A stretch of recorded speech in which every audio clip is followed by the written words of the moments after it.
Hello everyone, welcome into the ESL live stream. It's Sunday night. Thank you if you're watching on Facebook or YouTube and even LinkedIn. Thank you so much for being here today. And if you're watching the replay, thank you very much for being here. So today, the ESL live stream is going to be about the classroom management. So if you need help with your class, just feel free to ask your questions. We'll have some awesome guests today. Tonight, we're going to have Stu from TEFL Lemon. He's been on the live quite often. You know him pretty much. And we will have Eric as well. He's been on the ESL live stream too. A very nice teacher, very skilled teacher. Here we go, live content. So what we're going to go through today, we will introduce a little bit the classroom management for people who don't really know, with different kind of question that you might ask. Okay, we have maybe different teachers level. So here we will go question like, what's the definition of classroom management? It's supposed to be a little bit obvious, but you know, we gotta dig into it too. And what's an effective classroom management, and why is it beneficial for teachers and students? And then we will go into different techniques and 10 classroom management techniques so that you can use in your class. And of course, keep on asking your question even when we are talking. You know, I'll go through all the different questions. The first guest of the night, here we go.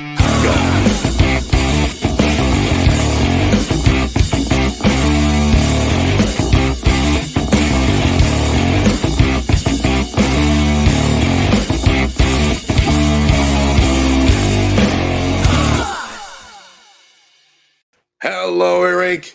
How are you doing? Hi, Mike. Thank you for having me. I'm doing really well, thank you.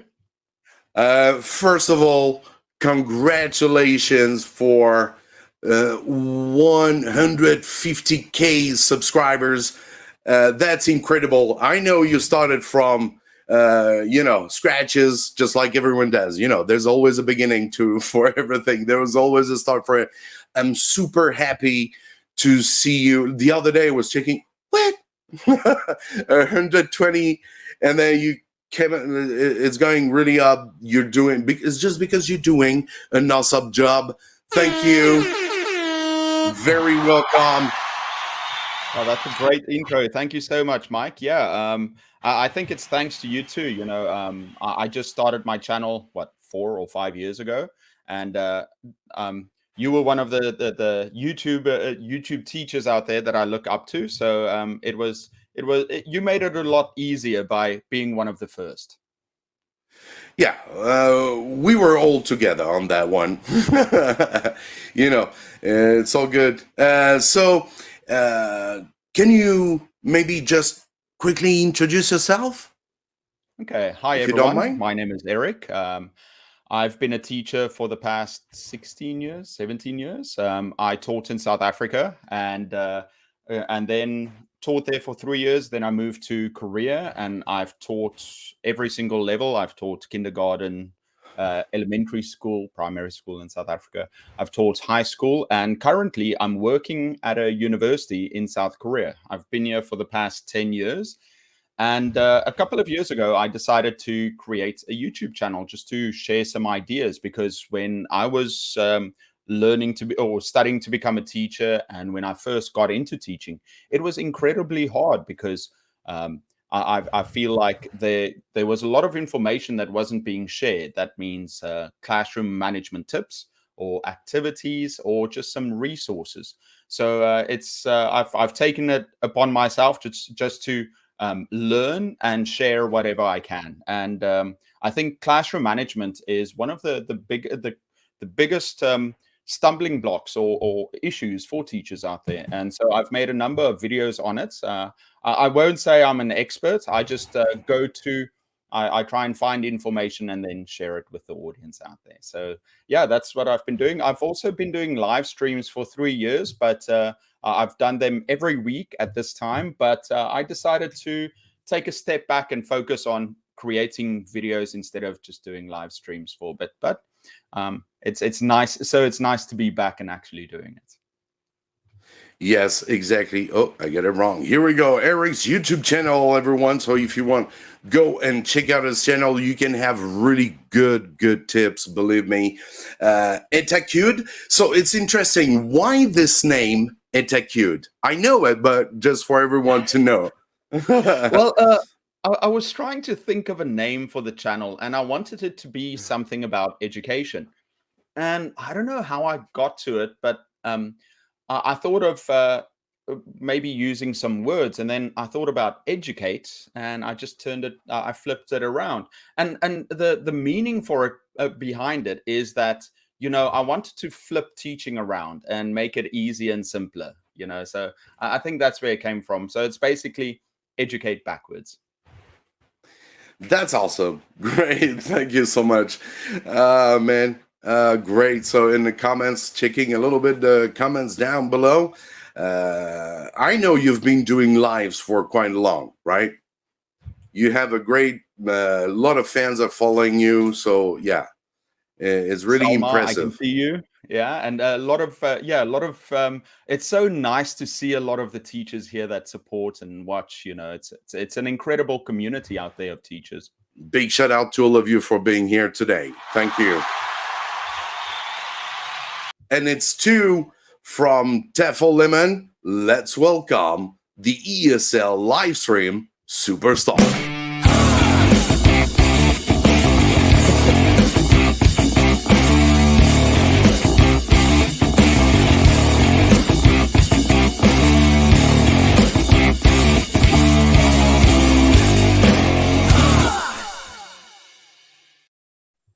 Hey!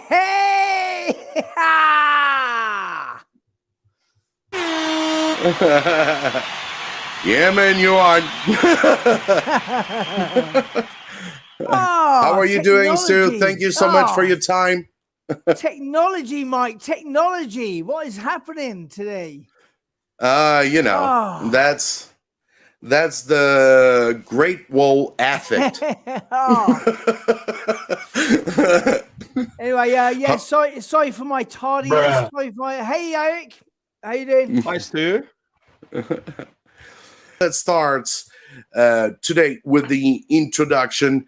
What is it going to be about? What is the definition of the classroom management, which the classroom management refers to the wide variety of skills and techniques that teachers use to keep students organized, orderly, focused, attentive, on task, and academically productive. Is that right? Yeah. That's it. Yeah, productive during class. Great. Let's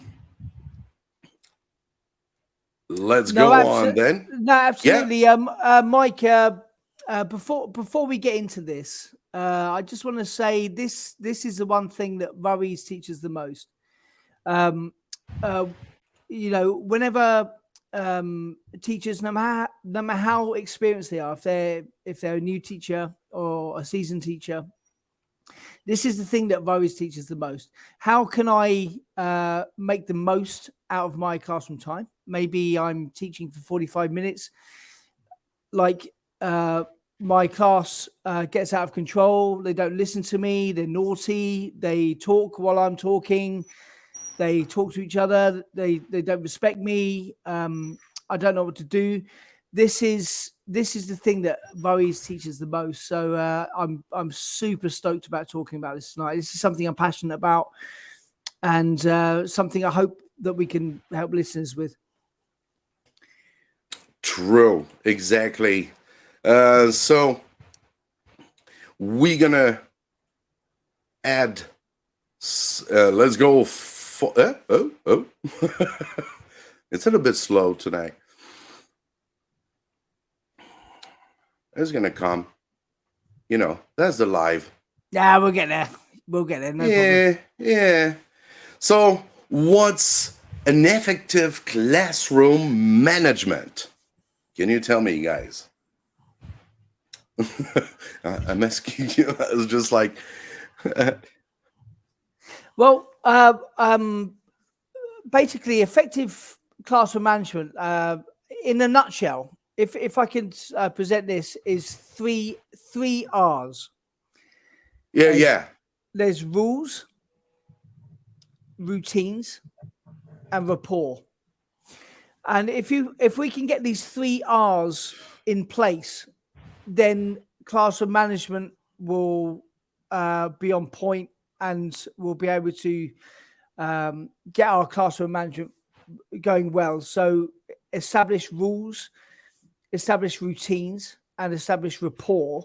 And if you can do those three things, if you can get those 3 R's, you're well on your way. Yeah, I think it's interesting, just like you said, the 3 R's. But you know, the great thing about teaching is that you can teach in vastly different classrooms. You know, your experience is different from another teacher. And now classroom management is such a broad topic, and it's got so many factors that it's also difficult to teach to give some tips to one teacher that might not work with another teacher and their students. What is that saying where they say that you know, teaching is like trying to herd different trying to catch 30 rabbits at once, or pulling in different directions, some kind of quote like that. Yeah, so it's very difficult. So I think for me, effective classroom management is, you know, helping your students learn the best they possibly can, and also then controlling the factor, being in control of the classroom, the different individuals in there, and also being the best, allowing yourself to be the best possible teacher that you can be. So it's very difficult with some things, but there are lots of things that we can do as teachers, like you said, building rapport, establishing rules. But there are so many different things that we can do to be even better. That, yeah, that's I think exactly, because important. Students have so many different personalities and characters. There's no same class. There's not, you know, every year you're going to have different students and different class, and that's true. So yeah, so there's a good article that you can find on TEFL Lemon. Do you know that? Do you remember? The Stu's got so many articles. You know, if you go and check out Stu's website on TEFLLemon.com, and as well on his channel, YouTube channel, TEFL Lemon. Now on YouTube, you can just go at TEFL Lemon.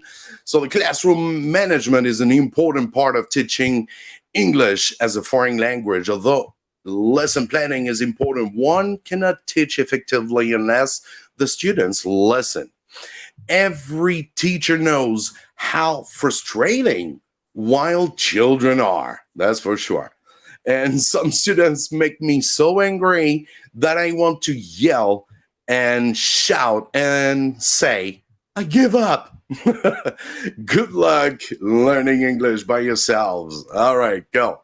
Just get the problem away, right? Push the problem away. Some classes only have one troublesome students, but naughtiness is a problem that spreads like wildfire. Yeah.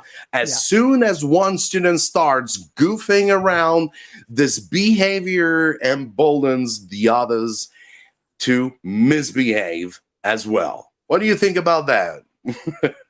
Eric, it's true.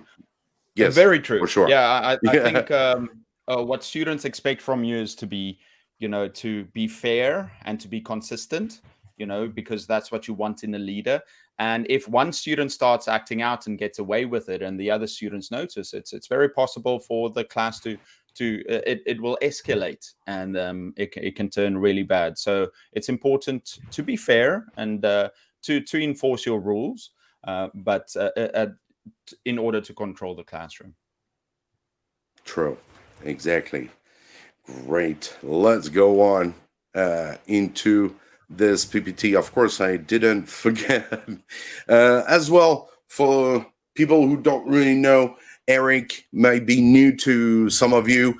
You go and check out his YouTube channel and as well his website, where you can find all his classroom. You go on the website, you click classroom management tips, and you will have all the videos about classroom management right away in front of you. As well, you get a Patreon, right? Yeah, I started a Patreon. I plan on creating a curriculum for English teachers. I'm busy with that now, and I'll put that out for my Patreon members. Thank you so much for the shout out, by the way. All good, man. Yeah.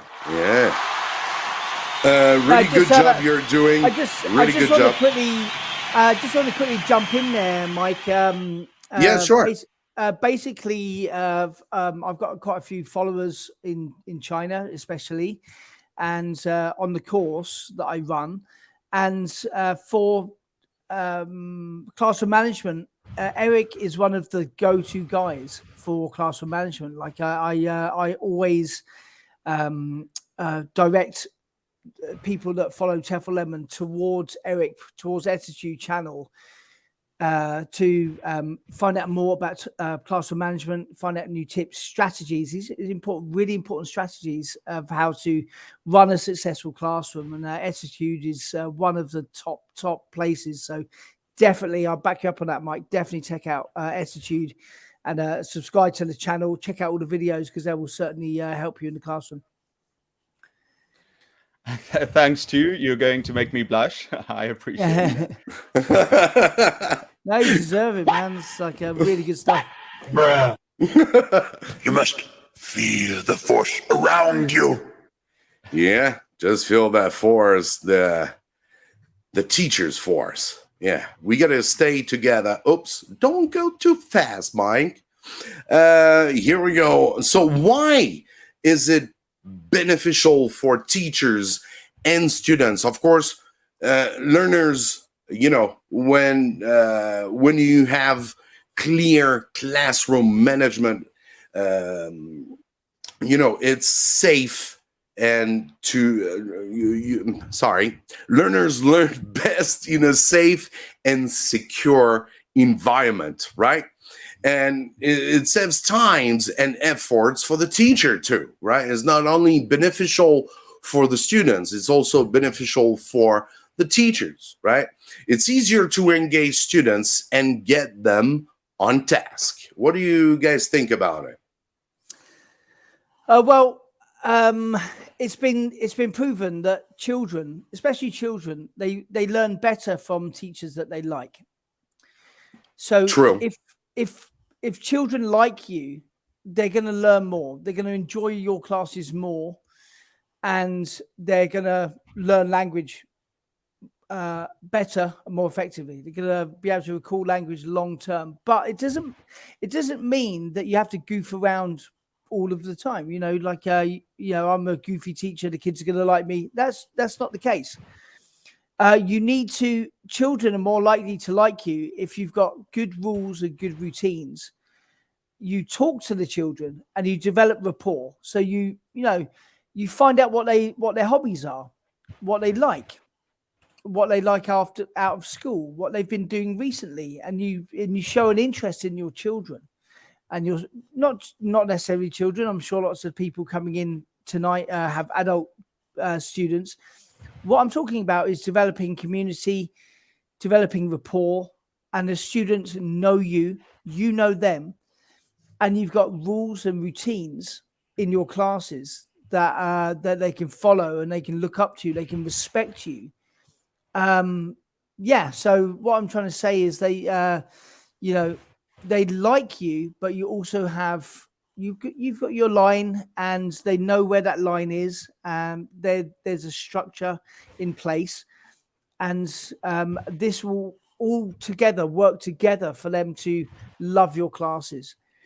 Yeah, I definitely. I also think, you know, there are so many benefits to having a class under your control, and of course they're going to learn better. They're going to enjoy the classes because, you know, they feel safe and it's structured. They're going to learn better. But I think also as a teacher, if you, I remember when I first started teaching, and I had a horrible class. It was my first year as a teacher, and the amount of stress that you go through the night before you go to that class, you just hate it. You hate it, and I think that stress is so bad for you. And then for the students, other benefits, it's going to extend outside of the class too. If you go to a class where you're organized, you're learning, then, you know, you go outside the classroom, you go home, and you've had that experience of being in a class that's fully committed, and everybody knew exactly what to do, you know. So yeah, massive benefits to be able to control your class effectively.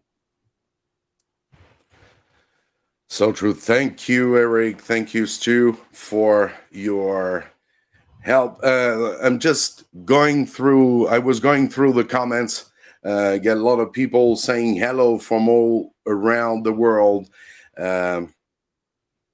Here is one of them. I was switching some. I'm so happy to that you received teacher Mike. He's really a great person. Thank you. I love listening to his understanding videos too. The beginners. Thank you very much for being here.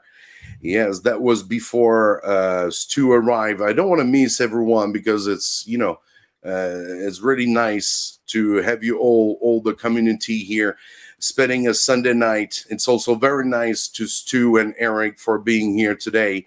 So a big shout out to them, and go check out their channel from Algeria. Yassine, thank you very much for being here. Matilda, sweet, thank you so much. We have also English 我不太清楚，看不太出来了。Okay, 欢迎回 back online. Yeah, it's better in English.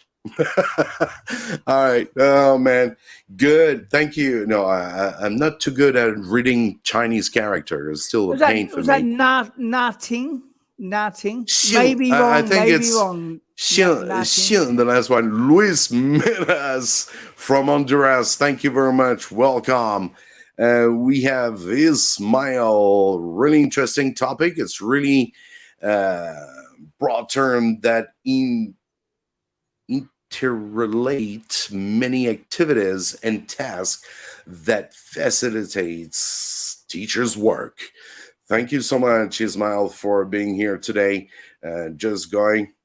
Who was actually, Lusa? Who's like, Lusa is happy she's a man team. Yeah. Thank you, Lusa. Right. Actually, Eric just raised a really good point just a second ago. The stress. You know, when you're dreading class, and we've all been there. We've all been there, all of us. We are like Saturday. It's a Saturday. You know, we've got 5 classes today. First class, I love that class. Second class, that's good. Third class is okay. Fourth class, oh, I don't like it. That boy's in the class. He's going to give me a hard time. No one respects me. I can't. You know, I feel anxious about this class. I don't like this class. I feel bad. And we've all had it, and teachers shouldn't have to feel that way. And if you do feel that way about one of your classes, then we need to change something. We need to change our routines and the way that we manage the class and the way that we manage difficult students. Because the reason that you don't like that class is because of difficult students. So if we can change the way that we manage those difficult students and get them to work with us rather than against us, then we won't feel bad about teaching those classes. We won't dread those classes. That's exactly what Eric said. It's so true. We've all dreaded classes, and we shouldn't dread classes. We should love classes. so we need to change something. We need to improve that classroom management. I think the idea of control is that you have certainty. You know exactly what's going to happen. And with a lot of teachers, the thing is, there are things that you can control and there are uncontrollables. Uncontrollables, who your students are, their backgrounds, or the environment you're in, the school, the rules, other teachers around you. Those are things that you can control. So as teachers, when it comes to classroom management, we should focus on the things that we can control. The structures that we create in class, the routines that we have. We have a comment here. I hope you don't mind me reading it. I just thought about all good, bro. All good, bro. Tabelo Chongwe says, a quick question, guys. Is it advisable to go for more serious, strict teaching approach or playful kind of approach when teaching kindergarten children? And that also comes to the activities that you're going to do in class. You're going to use different activities. Answering that question, I think you do need boundaries in your classroom, but with younger students, you want them to enjoy it, and they will follow you if you have activities that are enjoyable for them. But there are so many things that I would like to say. You can say have fun activities in class, but that doesn't mean that the whole class has to be a playground. You should also control the energy in the classroom. But it just comes back to this quick point I wanted to make, is that we should focus on the things that are in our control, the things that we can control in our classroom, our rules, our activities, our structures. And a lot of people say, and also, who we are and how we interact with our students. Those are things that we can control, and we should focus on those. Exactly. And I was just changing the PPT for a while, just like to 10 classroom management techniques. They are also part of the management, how to manage your kids, how to keep them attract to your class. This is also part to management techniques. So we got of course, in the classroom, you always have to have a positive and class atmosphere, right? That you don't get me wrong with that. Body language, of course, is very important when you teach, right? TPR is a good example. Classroom setting. What is classroom setting? Is like where you're gonna you have to figure it out. Some students, they won't talk because they are not seated with their friends, especially in kindergartens, right? Oh, I want to go with my friends there. I want to sit with them. So the classroom setting is not only kids sitting around, it's also the decoration around in your classroom is also a very important thing. I remember when I started to teach my French class, I had my students who said, they had something really, well, French class, of course, is not in kindergarten, right? It's high school, right? We go up another level. Whatever you guys want to ask, it's all fine. We can pretty much try to help you with any student's level, even adults. And then, so I had that students in the classroom who was saying, you know what, Mike, I had a wall in my classroom when it was le mur des mots in French. So which means in English, the wall of words, the words wall. It's pretty much every classroom has to have, this kind of vocabulary, especially when you just start the language with high school students, they have to have this kind, this wall would be built step by step when we go further into the units or into the lessons. So all these classroom settings are really, really important for you to set up in the classroom, even if online teachers. Yeah, you've got it's one thing I do with my classes. I have a like you do. I have a word wall. This is great for vocabulary learning. There's repeated encounters with vocabulary. The more times students can encounter words, the more likely they'll be able to recall it long term. So you've got a word wall in your classroom. You've got a new, vocabulary item. The students walk up to the wall, write it on the wall, add it to the word wall, revisit it, look at it, read it out, call it out, and you can just change how your classroom is. You can put colorful posters on the wall. You can put students into pairs, put them into groups, change around the tables. There's so many, like, classroom management has so many facets, so many good facets. You're talking to your students, you're asking them questions. What movies do you like? What was the last time that you went to the cinema? What did you see? Did you like it? Was it good? Was it bad? Why was it bad? Just talk to your students, change the wall, change the desk, change the seating, and just keep working it, keep working it. And you're going to get this wonderful community of students that love your class. They just enjoy being there. They enjoy your company. They respect you. They don't want to be naughty. And then you can turn a naughty classroom. Let's say you've taken over a classroom from somebody else. It's naughty. You don't like it. Change it. It won't happen overnight. We've talked about this before. It won't happen overnight, but slowly, 2 weeks, 3 weeks, 4 weeks, 5 weeks, you can change the students, change the vibe, and they will love your classes. This is the main thing. So true. Exactly. And like you said, world wall should be like something like you don't not only look at it, but you're part of it. You build it. It's even better. That's it. Absolutely. Absolutely. Get the word wall. And if you haven't got a word wall in your classroom, just try it out. Just slowly start building it. And if you don't have a space, just get some A1 poster paper and just build one yourself. Very, very cheap, very easy, and just start next week.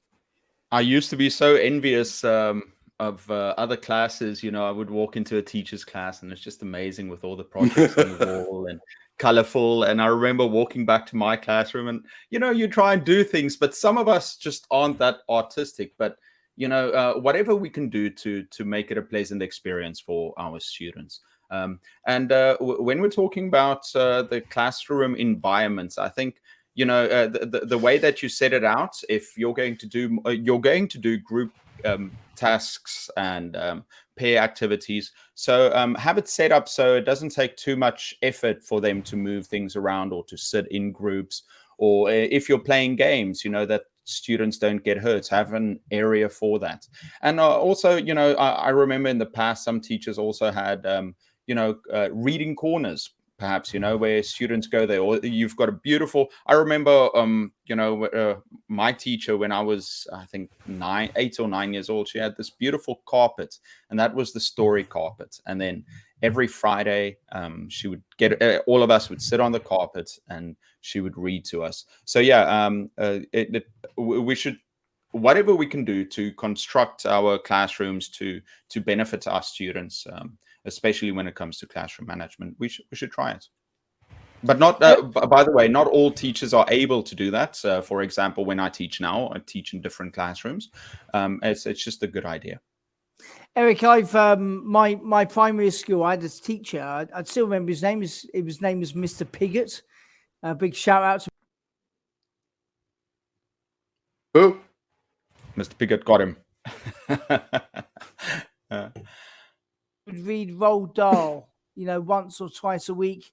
We'd sit down, he would put on different voices for the characters, and I loved that time. I look back on it fondly. He was my favorite teacher.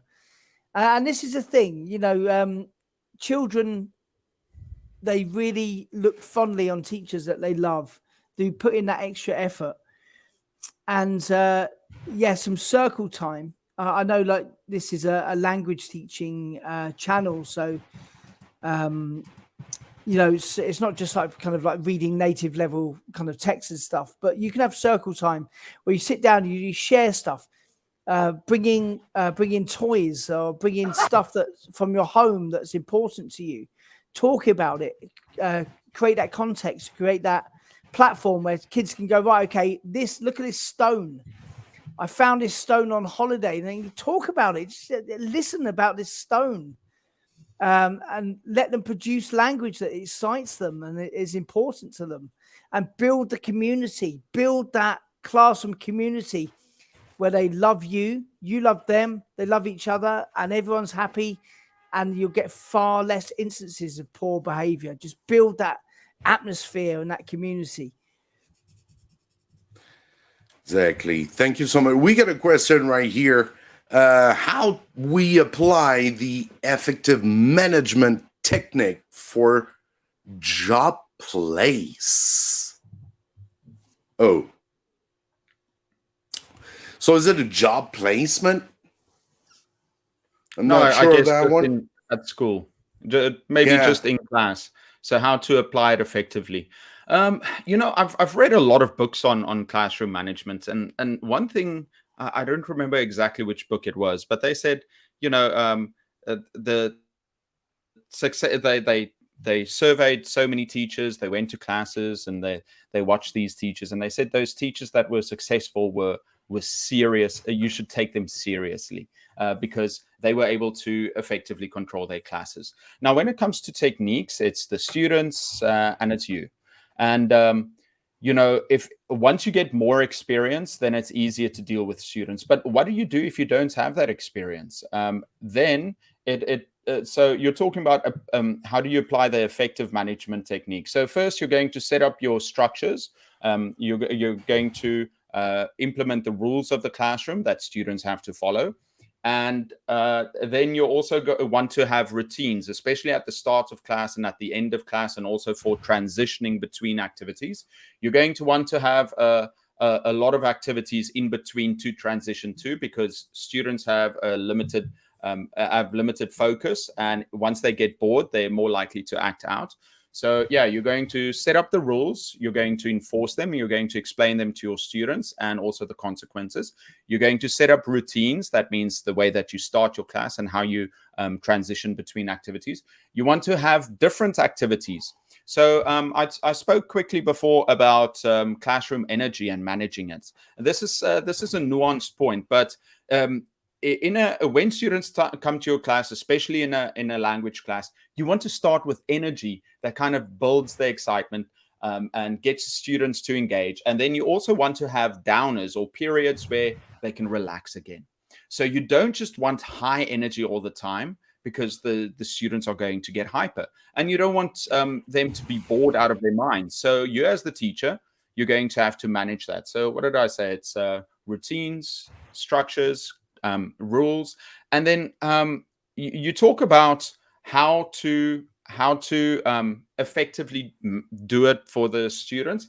That comes down to experience. But what you can do is start acting like a person who's in control, and try and fake it till you make it. So even if you know you don't have experience, or you're not the most confident person, you want to tap into a teacher or a leader that you knew before, and try and be that person for your students, because that is what they deserve. Last thing I just want to say is that the best thing you can do for classroom management is to be well prepared. The worst thing is if a teacher walks into a class, they have no idea of what to do, and they're not prepared enough. They don't know what activities they're going to do. They don't know the material. They don't know how long the activities are going to be. So it takes maybe an activity is over in 5 minutes, and they wanted to use it for 20 minutes. Yeah. So that's just some of the things that go into how to effectively. And that makes me remember one shorts, because we've been watching a short from Eric Etacude, and there's one short was very that I like it very much from Stu. Here we go. Let's check that out. Have you ever kicked anyone out of your class? It's coming one day. All of us teachers, from time to time, we have students that give us a hard time, and it can be very easy to say, "Get out of my class. Problem, go away." The problem with that, though, is that you put yourself at risk. What if the student says no. What then? You've already said to the student, get out of my class. The student in front of all the other students turns around and says, no, I'm not going. Then what do you do as a teacher? You either have to let it go and let the student win and lower your standing as a teacher in front of all those other students, or you have to raise your voice, you have to start shouting, you have to elevate the problem. And what happens if you shout and say, really get out now? And the student says, no, I'm not going. By telling students to get out of the class, teachers are putting themselves at enormous risk of failure. And it can lead to bigger classroom problems. Never ever try to kick out a student because you put yourself at risk as a teacher and your own standing. On the TEFL Lemon 180-hour high certificate TESOL, we have a whole unit devoted to classroom management. This is one of the most important units on the course. We look at how to manage classes, strategies where that won't happen in the first place, how to avoid and minimize risk, how to minimize instances of poor behavior from students, how to make classes a happy place. And the classroom should be a happy place, right? We should have less instances of poor behavior and more instances of positive, good, happy student, happy learning behavior. And it's very possible with good classroom management. Exactly. Good classroom management, right? You said it all. Yeah, it's so important. It's so important to get your class well controlled, well managed. It's literally teaching 101. This is the most important thing I think any teacher needs to put their attention on. But there can be quite a confusion between what is the difference between a rule and a routine. Like, you know, so a rule is about student conduct. And it's how you want them to behave in class. So, for example, put your hands up when you want to speak. Don't just shout out. So this is a rule. No running in the corridor. You know, you run into each other, you hurt yourself. Toilet breaks. How you want to organise toilet breaks. These are your rules. Is student conduct. And routines are about how you want your children to behave during certain tasks. So it might be like how you want them to enter the room. You know, do you want to line up? You just want to flood into the class or run to their desk? How you want to leave? How you want to rub out the whiteboard? How you want the kids to? Yeah, how you want them to sit? How you want them to go and get the coloured pencils for a craft activity? These are routines. So rules are to do with conduct and routines are to do with specific tasks. Exactly, because we had a question right in here from Wayne Pearson, who was saying, does it matter where you place your kindergarten students when they sit? I think this question is, yes, it does matter. For sure. You're not going to put two naughty boys together. That's pretty obvious. Yeah. All right. Yeah. So, yeah, it does matter. You know, even some students, they won't speak because they're sitting next to someone that they might do not like, you know. So you got to let them feel comfortable, which is very important. Kids must feel, especially in kindergarten, they must feel comfortable. After in high school, that might be different. They are too comfortable. You know, they might chat to each other. You know, they might just have fun playing on the computer and all stuff. So you are, like I say, every teacher's in his own classroom is the only boss, because he is supposed to know every single student's character. And that's where comes in classroom management what I think is one of the most important one is the rapport, the relation that you get with your student. If this relation you get to know your student, you can have him do what you want, pretty much. With respect. That's it. So you've got your rules, you've like the 3 R's. Classroom management, 3 R's: rules, routines, rapport. This is the most important one. Build it, work on it.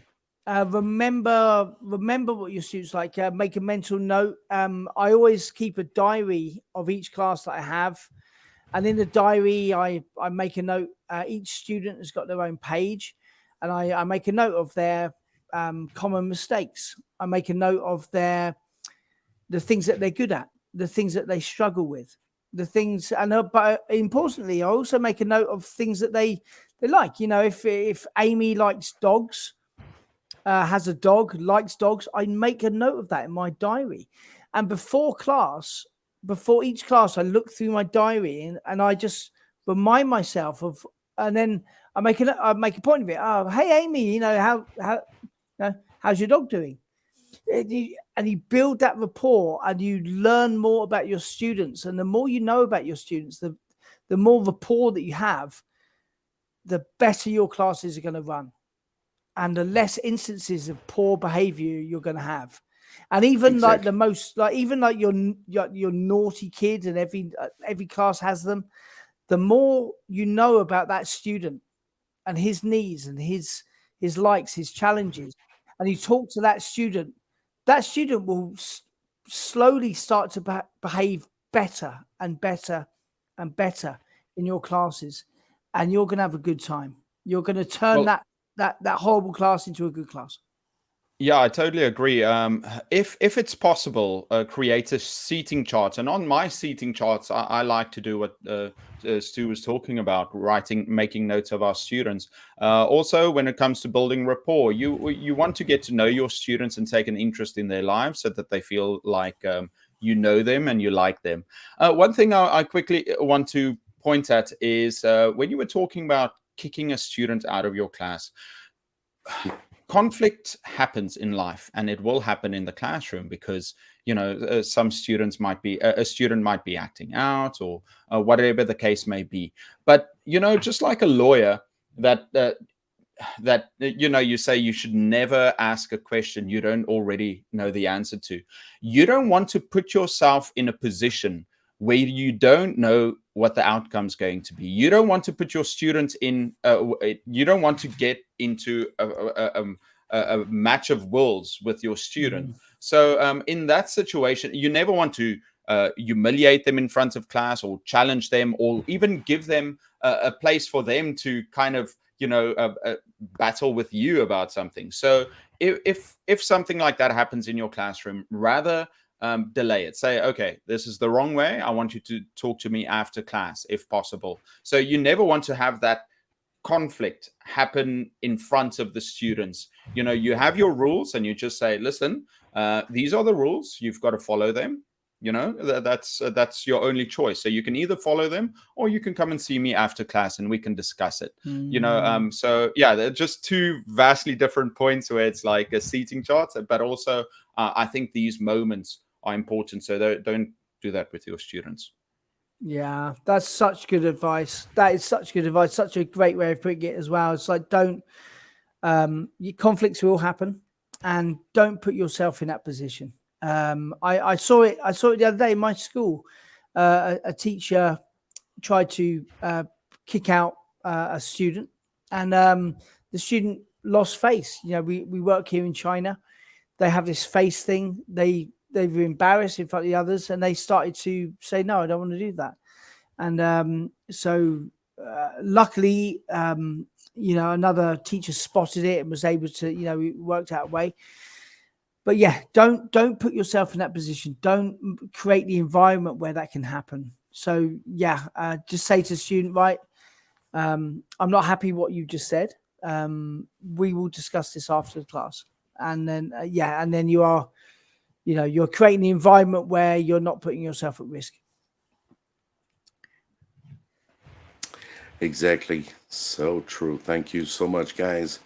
Let's see some common disruptive behaviors that we do have. I'm sure the teachers that are in here today, I'm sure that's what the teachers, they're gonna say. So we pretty much answer, we did this. What if you get a students who say no? You ask him to do something, and the guy is just gonna be like, no. Well, it's in kindergarten is quite pretty much easy. When you look at the kid's face, you know that he's not feeling good. He might be afraid. I had some kids who were looking at me like, oh my God, so big. He would be like, you got blue eyes. Oh, you got so much mama, so much poise on your arm. So they're very, so it's here what we didn't pretty much talk about, especially for kindergartens. They might have kindergartens teachers in the chat. And I'm sure, you have to, it all depends on your voice level, right? Sometimes your voice level is also very important. I'm someone who's shouting sometimes. You can feel my voice. But when I'm in front of a kid, I can see that he's not feeling good. He's not in his environment. So you got to go slowly. You bend down, you go talk to him. And you have to make him feel that it's dad talking or even mom talking. Bruh. No, just kidding. No.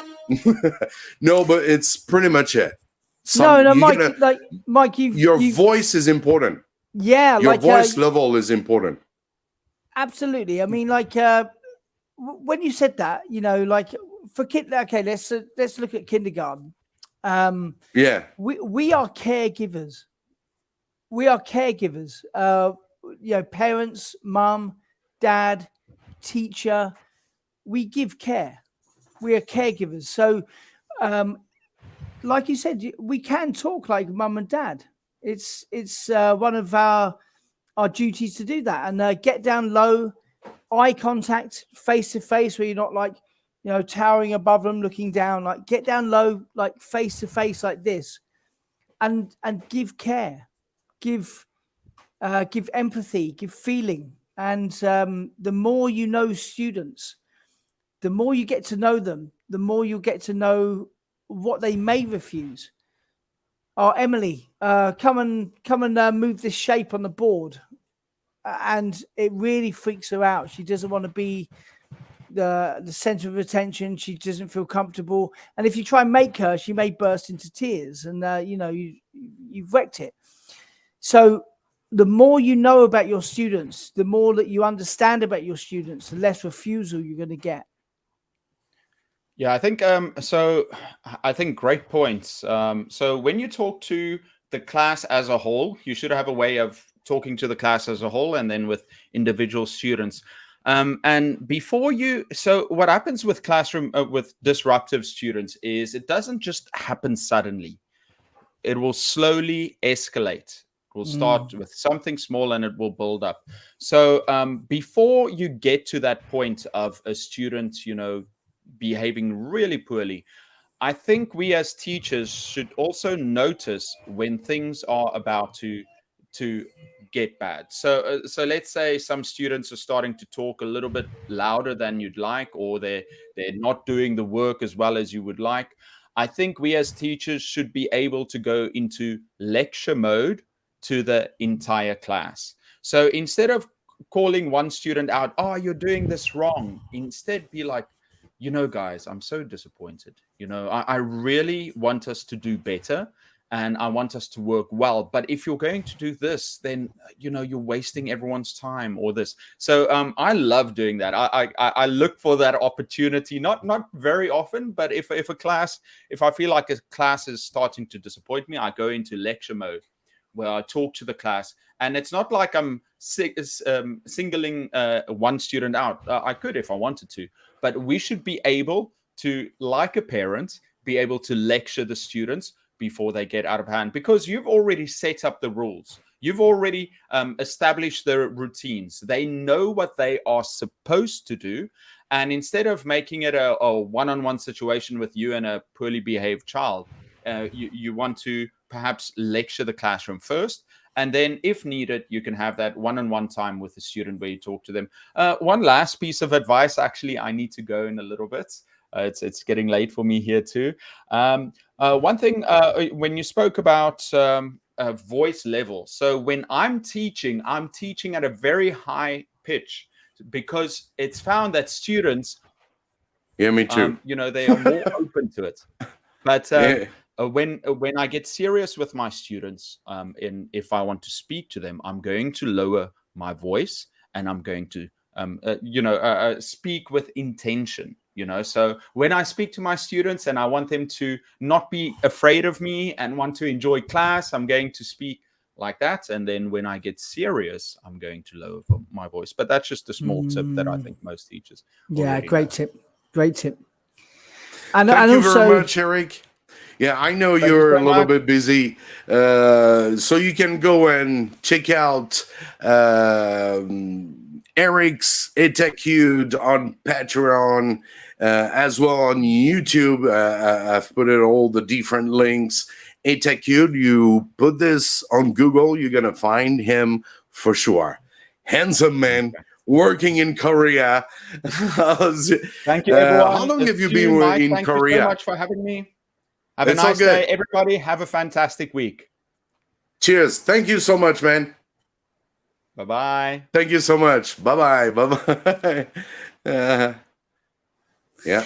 And just actually it's been building quite long. just building on. No, well, to be honest, Mike, we could do classroom management for literally the entire year. It's such an important.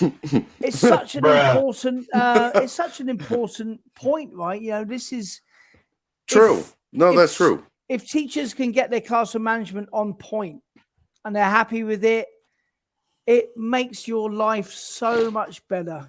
We've all got those classes where we hate those classes. Oh no, it's my Sunday class. I hate this class. I hate that kid. And you shouldn't have to feel that. No, you shouldn't say that. But we're all teachers. True. We all know that this happens, right? We all felt that way. You shouldn't feel that way, but you do. It's because you've got the classroom management wrong. And if you can get your classroom management better, you won't feel like that anymore. And what Eric said just a minute ago about your changing your voice, changing your tone of voice, quiet, loud, like this is all part of classroom management. And also walking around. Don't just stay in one place. Move around. Engage with students. Walk over here. Walk over there. Walk to the back. Question from Justo, who was saying, can we threat the students? Like, if you keep on behaving this way, I'll talk to your mom and dad. Yeah, I think so. I think it's fine. It's not really a threat, I would say. No, just if you know the mum and dad, and you say, look, like you've done that 3 times now. Exactly. I've had enough. Don't do that anymore. If you do that again, I'll speak to your mum after class. Yeah, do it. And then, if that motivates your students into behaving better, yeah, do it. It's okay. That's for sure. I had there's another shorts that is, oops, if I can find it, a very interesting one. Here we go. Let's As see teachers, that how can we stop wasting TEFL Lemon, time? another We've only got very maybe interesting. 40 minutes, 45 minutes per week with one set of students. And by the time that we've gotten the class to settle down, stop them from talking, trying to give instructions, and hopefully they listen straight away, but they never do, right? And you waste so much time getting students to settle down and listen. but by the time the class is over, you haven't covered what you want to cover, and you haven't taught them what you had planned to teach them. So you suffer and the students suffer. So how can we manage this wasting of time? So the biggest way to do this is by the 3 R's. That's having good rules, having good routines, and having a good rapport with students. Now, rules are all about student conduct. No shouting in class, no running in the corridor. These are the rules, they're there. But the biggest are routines.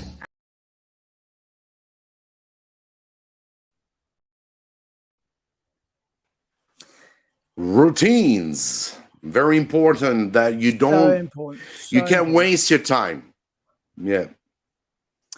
Yeah, Even that's if you it. get 2-3 minutes. Yeah, like routines are so important. You know how you want your students to come into the class, how you start your class, how you transition between one activity to another. These are routines, and you can have a set way. Okay, so for the first 15 minutes, we're going to do this kind of stuff, like engaging material, introducing the language, introducing the concepts, getting students to talk about it. Now we're going to transition into this. This is your routines, how you normally do stuff, how you check homework, what time of your lesson that you check your homework in, how you give feedback. So many different ways that you can set routines. And once you've got your routines in place and you're happy with them, your classes will be like, it'll be like hot chocolate, Mike, like hot chocolate, like hot chocolate. You must feel the force around you. They will feel the force. Pretty much. Yeah. That's it. Your class will go like a dream. Once you've got your routines in place and your students understand what they're meant to be doing and when, classes will go great. Thank you very much, Lusa, for being here. What an interesting this session. Where or which day do you usually meet? We usually meet on the ESL live stream. It's pretty much the 75 live stream I've been doing.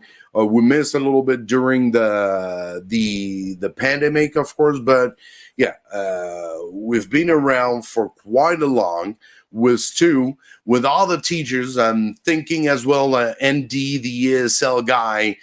We got Mooncake, who came as well on the live, the language lady. We had so much, well, of course, we are a big community back in here in China where, you know, it's a big market. It used to be not that big today, but it starts to coming back a little bit. But it's not going to be like it was before, for sure. You know, it's going to be more, we're going to say quality, because some people were making only business, not really education. So, you know, it's great. Sometimes policies, you know, in China today is, and next day is like that. But, you know, you got to go with it. And, you know, sometimes it's fine. Sometimes it's difficult to get used to, but it's all good. I can't complain. Thank you so much, Lusa. Yeah, so we are always here. The ESL live stream is mostly on Sunday night, 9 p.m. So welcome to join. Thank you so much. I'm checking a little bit the live. How do reward systems play a role in the classroom management? Role play in the classroom should be, you get the 4R. Yeah, I know you got even the 5th R, but I think play a role in the classroom management. Yeah, reward system, you can use a ton of them. Yeah, you got it's a so very many important one. We didn't talk about it too. reward systems, like you get like my wife, she teaches Montessori, and in the Montessori method, they don't reward. They don't have a reward system. They don't. Maria Montessori, the founder of Montessori, she was They don't like, want no, them to compete, yeah, maybe? don't reward students. They should feel, you know, they should have intrinsic motivation. They shouldn't have external motivation. A teacher shouldn't say, "Oh, well done." I don't agree with that. I think that's crap. Basically, I think children like to feel that the teacher You is gotta proud praise of them. them.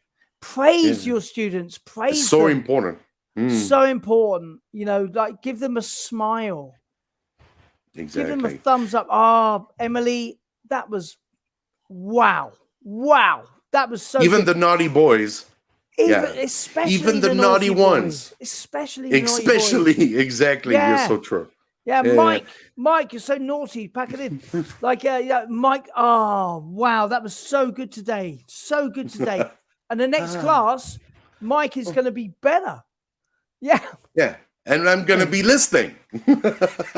Exactly. Like Because you stickers. praise me. Yeah. Yeah, like praising, smiling, eye contact, all of this stuff. A thumbs up. Oh, it makes a kid feel like $1 million. Putting a little sticker, buy a little pack of stickers.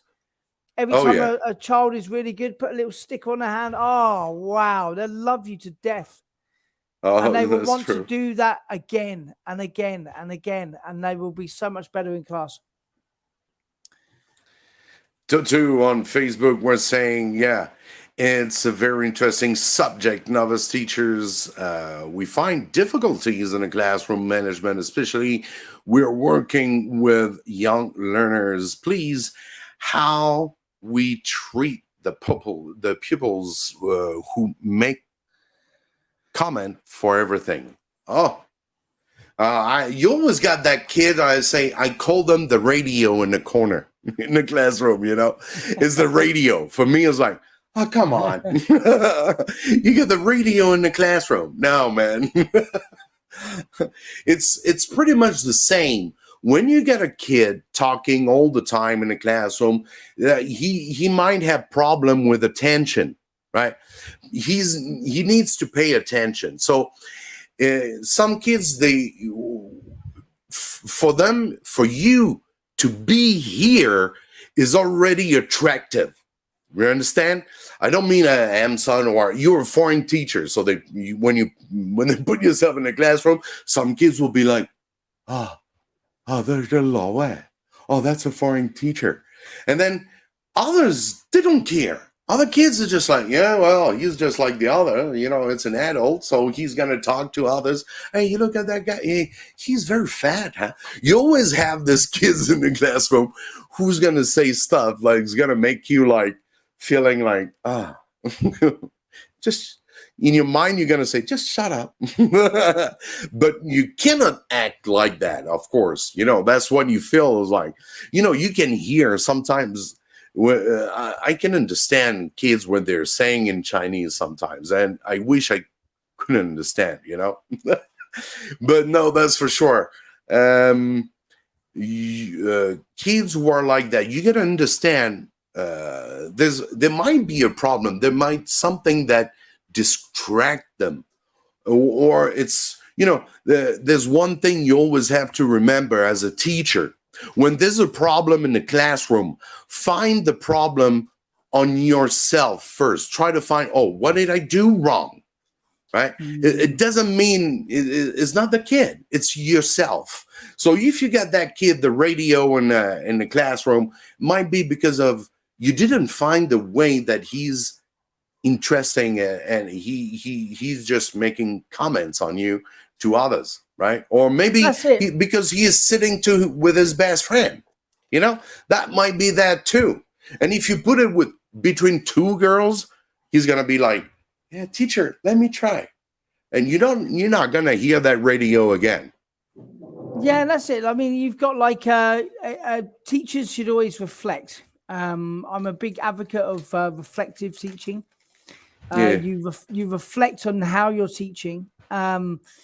You know, let's say you've had a difficult class and you walk away and you sit in your office and you're like,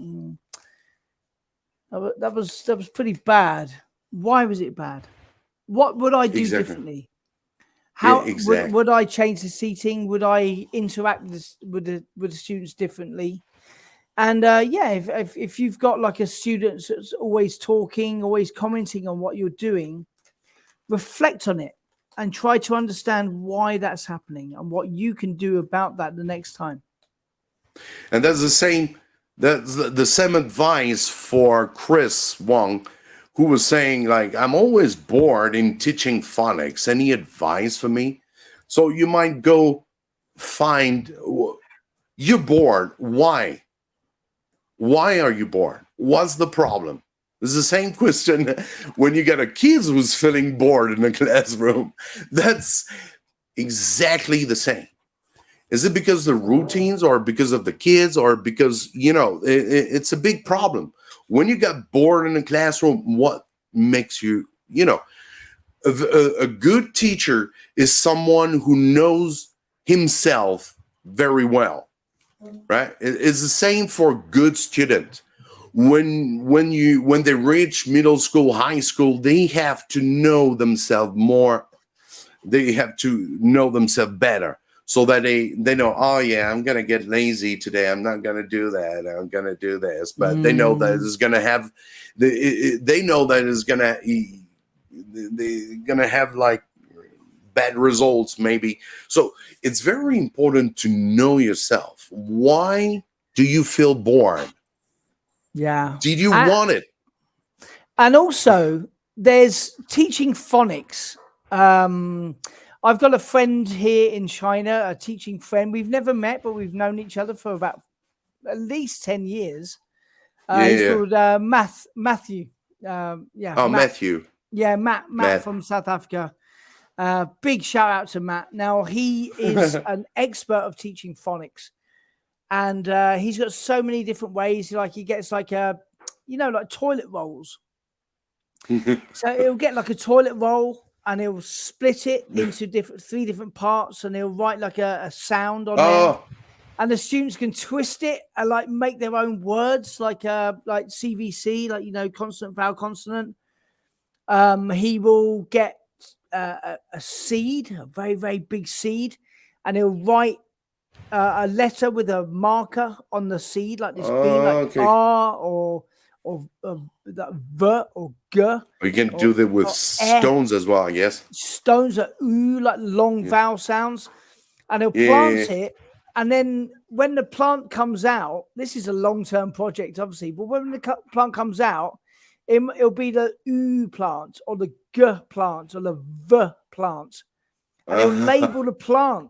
The guy's awesome. So there's so many things you can do. And so teaching phonics does not need to be boring. There's so many cool things you can do. And then, give it a try. Thank you very much, Chris, for asking your question. And we got the last question for today. How do you communicate and collaborate with parents or guardians to support students' learning and behavior management? This is. I tell you what, Mike. I wrote an article about this about 7 years ago. All right, because I used to work for EF, a really well-known language. Really well-known language school. I worked for EF for like 7 years, and the parents used to be allowed to walk into the corridor, and we had a window. We had a window in our classroom. Yeah. So every class you had like this, like looking into your window, and all of the teachers, are like angry. Oh, I've had enough of these parents. They're always looking in. I was like, well, actually. Think about this. Think about this. If your child, if your daughter or your son was in an English classroom and you're in the school waiting for your child to finish, wouldn't you look in the window as well? This is a normal thing to do for a mum or dad, right? True. Yeah, absolutely. They're not they're not staring at the teacher. They're bored. They're waiting for the time to come up. They're looking in the window, and this is normal parent behavior. What I'm saying is work with the parents. You must feel the force. You must feel the force around you. No, I was writing because Yoda yeah, would because agree. yeah, exactly. Stu's 100 and more, and then I wanted to write articles. You get how much articles you get now? Because it's been like ages. I've written over the years maybe 500. I'm guessing different stuff. But this is Wayne. You brought up a really good point. Work with the teachers. Sorry, not with the teachers. Work with the parents. They can help. They can help you to teach so much better. You can understand each of your students better. You can understand what they like, what they don't like. Build a rapport with the parents. It's invaluable. Do it. Big advice. It's very important. Exactly. That's so true. Thank you very much, Stu. We're gonna stop for today. Thank you so much for being here in the live. That's an hour and a half that we've been live. Thank you so much, everyone, for being in the live. Thank you so much for Eric, because I can see that we're live as well on Eric's page and Eric's YouTube channel. So it works perfectly, Stu. I don't know what happened last time, you know. I'll try. No, my fault. We'll have to try that. That would have been awesome. Great. So it's StreamYard is really awesome for that. We are not professional of live streaming, you can see, but if it can makes you feel like a little bit more entertained, and I hope you like the ESL live stream. Hope to see you soon. Go and check out Etacude's channel, subscribe, and likes as well for Stu's TEFL Lemon, and he's got courses as well, TEFL Lemon courses. Well, we'll have time. We might be preparing other lives as well, and maybe some webinars if you want to have a specific subject. Yeah, we might be thinking about it. And you guys, well, you choose. You want webinars or not? It's all your choice. Thank you so much. We're here to help you every Sunday night, 9 p.m. on YouTube, Facebook, and LinkedIn. We were as well live on LinkedIn. Thank you, everyone. It's Sunday. Maybe it's Sunday afternoon for you. I've seen that a lot of people from all around the world, from France, from Ecuador. Then we had as well from Bulgaria, if I can remember, Honduras. That was crazy. Thank you so much. Thank you to you, Mathilda Sweet. Hope to see you soon in another live. Thank you, Stu. We're going to go all together for the endless live. Thank you so much, everyone. No worries. Thanks for everyone for dropping in. Fantastic questions tonight. Keep it coming. Come back next Sunday and keep those questions coming. We couldn't do it without the community, so thank you. Thank you so much. See you next Sunday, 9 p.m. Beijing time. The ESL live stream, your live stream. Goodbye, guys.